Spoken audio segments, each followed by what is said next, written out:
সমস্ত প্রমাণ জানার পর দেবলীনাকে বাড়ি থেকে বের করে দিতে চাইলে দেবলীনা কুসুমের একদম গলা চেপে ধরে, বলছে ওনারা তোকে রক্ষা করলেও এবার আমার হাত থেকে তোকে কেউ বাঁচাতে পারবে না। এটা বলে কুসুমকে একদম গলা চেপে ধরে। তখন আসমান বাঁচাতে চাইলে ইন্দ্রাণী বলে থামো, অরটা না এবার ওকেই বুঝে নিতে দাও। তখন কুসুম একেবারে দেবলীনাকে ছুঁড়ে ফেলে দেয়, যেটা দেখে সবাই অনেক খুশি হয়ে যায়। হ্যাপি রিভার 70 দেখতে পাবেন আজকের পর্বে। বিস্তারিত জানতে ভিডিওতে একটি লাইক দিয়ে পুরো ভিডিওটি দেখতে থাকুন।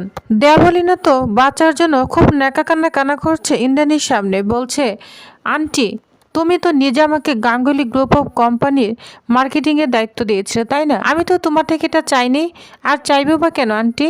আমি নিজে অনেক লেখাপড়া করে এসেছি বাইরে থেকে, হায়ার এডুকেশন নিয়ে চলে এসেছি, তাহলে আমি তো একটা মোটা অঙ্কের স্যালারি পেতেই পারি। তোমার বাড়ির সম্পত্তির উপরে যদি কারো চোখ পড়ে, সেটা হলো এই মেয়ে কুসুম। কুসুমের দিকে আঙুল তুলে দেবলীনা, যা দেখে তো কুসুম অবাক হয়ে যায়। এদিকে রাগান্বিত হয়ে আসমান বলতে থাকে, শোনো, তুমি যার দিকে আঙ্গুল তুলছো দেবলীনা, সে কিন্তু তার হাসি মুখে প্রাপ্যটুকু ফিরে দিয়েছিল। সে তোমার মতো লোভী নয়, বুঝতে পেরেছ? তখন দেবলীনা ইন্দ্রাণীকে বলে, দেখেছো আন্টি, তুমি না বলেছিলে আমি এবারের লক্ষ্মী, এখন দেখো তোমার লক্ষ্মীকে, তোমার বাড়ির লক্ষ্মীকে সকালের সামনে এমে অপমান করছে। তখন কুসুম বলে, আপনার এই নাটক বন্ধ করুন দেবলীনা ম্যাডাম, আজকে না সবার সামনে আপনার পর্দা ফাঁস হবে। দেবলীনা ম্যাডাম এতদিন ধরে আপনাদের সকলকে ঠকিয়েছে, আর আমি জেনেও না চুপ ছিলাম, কারণ আমি কোনো উপযুক্ত প্রমাণ পাইনি। তখন ইন্দ্রাণী বলে, আজকে যে বলছো, আজকে তোমার কাছে কি উপযুক্ত প্রমাণ রয়েছে? তখন কুসুম বলে, হ্যাঁ, উপযুক্ত প্রমাণও আছে এবং সাক্ষীও আছে। তখন এক এক করে কুসুম ডাকতে থাকে, বলছে ভিতরে আসুন, আপনারা ভিতরে আসুন। তখনই দেখা যায় তাদের কোম্পানি সে বয়স্ক লোকটা চলে আসে। আসমান তার মাকে বলে, মা, আমার মনে হয় এনাদের যথেষ্ট বয়স হয়ে গিয়েছে, এনাদেরকে এখন কোম্পানি থেকে বের করে দেওয়া উচিত।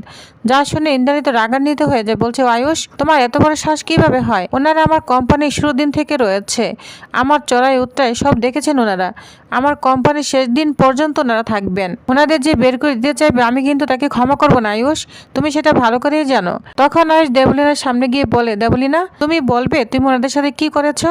তখন আয়ুষ দেবলীনাকে বলে, দেবলীনা তুমি বলবে তুমি ওনাদের সাথে কি করেছো? না আমি বলবো। তখন বলে, মা জানো তো দেবলীনা ওনাদেরকে আমাদের কোম্পানি থেকে বের করে দিয়েছিল। যা শুনে তো অবাক হয়ে যায়। তখন দেবলীনা বলে, আন্টি এমপ্লয়ীদের পারফরমেন্স খুব খারাপ ছিল, আমি শুধু তাদেরকে এই জন্যই বের করে দিয়েছি আন্টি, তবু আমার ভুল হয়ে গিয়েছে, তুমি আমাকে ক্ষমা করে দাও। এই বলে দেবলীনা ক্ষমা চাইতে থাকে। তখন সেই কর্মচারীরা বলতে থাকে, ম্যাডাম আমরা কাজ পাই না, এই এলিগেশন দিয়ে উনি আমাদেরকে চাকরি থেকে বের করে দিয়েছিল, আমাদের অপমান করেছিল, পরবর্তীতে এই আসবাবা আমাদেরকে আবার কাজে ফিরে নিয়ে এসেছে। তো সমস্ত কিছু খোলার পর ইন্দ্রাণী অবাক হয়ে যায়। ইন্দ্রাণী তখন সেই লোকটার কাছে ক্ষমা চাইতে থাকে, বলছে আমাকে ক্ষমা করে দিবেন। তখন রাজ বলে, হ্যাঁ, এই কোম্পানিতে আমাদের যতটা অধিকার রয়েছে আপনাদেরও অধিকার রয়েছে, তারপরে আপনারা কেন জানাননি? আপনাদের তো আগে জানানো দরকার ছিল। তখন বলে, স্যার কিভাবে বলবো, আপনাদের বাড়ি হবু বউ আমাদেরকে বের করে দিয়েছে, কিভাবে কথা বলবো, এজন্য বলতে পারিনি। তখন আয়ুষ বলে, ঠিক আছে, আপনারা যেভাবে কাজ করেছিলেন সেইভাবে কাজ করতে থাকুন। তখন সবাই এখান থেকে চলে যায়। তখন দেবলীনা আরো কিছু বলতে যাবে, তখন কুসুম বলে, দাঁড়ান, এখানেই শেষ নয়, আরো অনেক কিছু প্রমাণ রয়েছে, আপনার পাপের ঘটনা এবার পূর্ণ হবে, বুঝতে পেরেছেন? দেখতে থাকুন। আসমান তখন তার মাকে বলে, মা আমি কুসুম ঈশান যখন ছিলাম না, তখন এই দেবলীনা আমার ক্যাবিনটাকে জবরদখল করে বসেছিল, এমন কিছু লোকের সাথেও কন্ট্রাক্টে সাইন করেছে যারা অনেস্ট না, এমনকি ঘুষ পর্যন্ত নিয়েছিল ওদের কাছ থেকে। তখন ইন্দ্রাণী অবাক হয়ে যায়, বলছে সিদ্ধার্থ ও যে কথাগুলো বলেছে সব ঠিক? তখন বলে, হ্যাঁ বৌদি সব ঠিক, শুধু তাই না, ও বলেছে তুমি আর বাবা নাকি মিলে সবকিছু পারমিশন দিয়েছ। তখন রাজ রাগান্বিত হয়ে যায়, বলছে পারমিশন? আমরা তোমাকে কোথায় পারমিশন দিয়েছি? তখন কুসুম শুধু এটুকুই নয়, উনি বাড়ির প্রত্যেকটি মানুষকে কষ্ট দিয়েছে। দেবী মা আপনি তো বলেছিলেন ভুলের ক্ষমা হয় কিন্তু পাপের ক্ষমা হয় না, আর শাস্তি হয়। আয়ুষ তখন বলে, মা দেবলীনা কুসুমের সঙ্গে যেটা করেছে সেটার জন্য কোনো শাস্তি যথেষ্ট নয়। তখন কুসুমের হাতটা দেখাতে থাকে, বলছে এটা কি? তখন আয়ুষ্মান বলে এই দেবলীনা গুন্ডা ভাড়া করেছিল কুসুমকে মেরে ফেলার জন্য। তখন কুসুমের হাতটা দেখাতে থাকে আয়ুষ্মান। কুসুম তখন বলে হ্যাঁ দেবীমা, ছোট সাহেব যদি ঠিক মতো না পৌঁছাতো তাহলে হয়তো আমি এখানে বেঁচে ফিরতাম না, আমাকে গুন্ডাগুলো মেরেই ফেলতো। তখন দেবলীনা বলে আন্টিও সব মিথ্যা কথা বলছে। কুসুম তখন বলে যথেষ্ট প্রমাণ রয়েছে আমাদের কাছে। তখনই আয়ুষ্মান সেই গুন্ডাটাকে ধরে ভিতরে নিয়ে আসে। গুন্ডাটা সমস্ত সত্যি বলে দেয়, বলছে এই ম্যাডাম আমাদেরকে ওনাকে খুন করার জন্য পাঠিয়েছিল। যার শুনে সবাই অবাক হয়ে যায়। তখন বলে মিথ্যে বলছে, ও আমাকে ফাঁসাচ্ছে। আয়ুষ্মান বলে হ্যাঁ আমাদের কাছে আরো প্রমাণ রয়েছে। তখন মোবাইলে রেকর্ডিং করা ভিডিওগুলো ইন্দ্রাণী এবং রাত সবাইকেই দেখাতে থাকে। ইন্দ্রাণী ও রাত যা দেখে দেবলীনার দিকে অবাক হয়ে তাকিয়ে থাকে। তখন দেবলীনা বলে এটা না সম্পূর্ণই আয়ুষের প্ল্যান, কারণ আয়ুষ মিথ্যা কথা বলছে। আন্টি তুমি যখন নিশানের এঙ্গেজমেন্ট অ্যানাউন্স করেছিলে সেটা আয়ুষের মোটেই ভালো লাগেনি। আয়ুষ চেয়েছিল এই বিয়ে যেন আমি ভেঙে দেই, আমি ঈশানকে বিয়ে না করে ওকে বিয়ে করি। এই কারণে ও আমাকে ভাসানোর জন্যই এই প্ল্যানটা করেছে। বিশ্বাস করো আন্টি।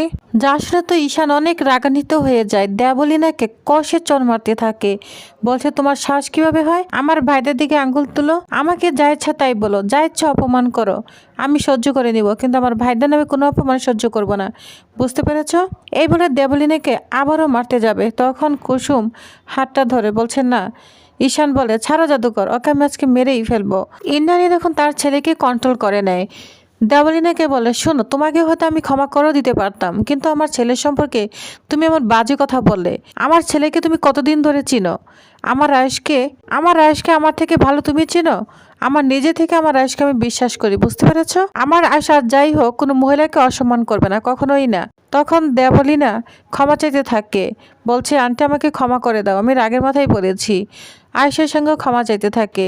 কুসুম বলে শুনুন এটুকু তো নয়, আরো প্রমাণ রয়েছে। তখন রোশনকে আনতে থাকে। রোশনকে দেখে দেবলীনা অবাক হয়ে যায়। ইন্দ্রাণী বলে তুমি কে? তখন রোশন পরিচয় দেয়। তখন রোশন বলে আমি দেবলীনার বয়ফ্রেন্ড।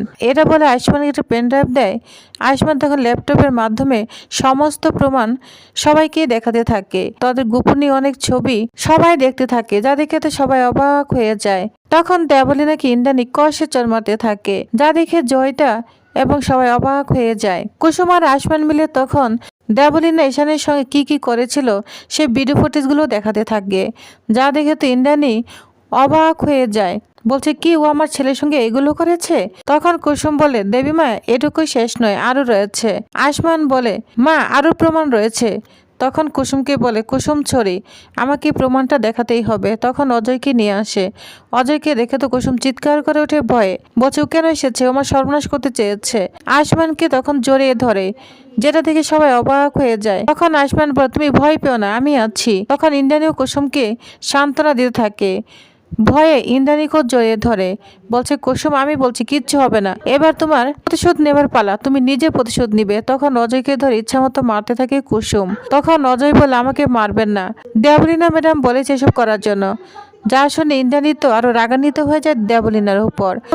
তাহলে আপনাদের কি মনে হয় দেবলীনাকে এবার ইন্দ্রাণী কি শাস্তি দিতে চলেছে? পুলিশের হাতে ধরিয়ে দিবে নাকি চিরদিনের জন্য বাড়ি থেকে তাড়িয়ে দিবে? তো কি হতে চলেছে নেক্সট আকর্ষণীয় পর্বে জানতে অবশ্য আমার সাথেই থাকুন। ধন্যবাদ।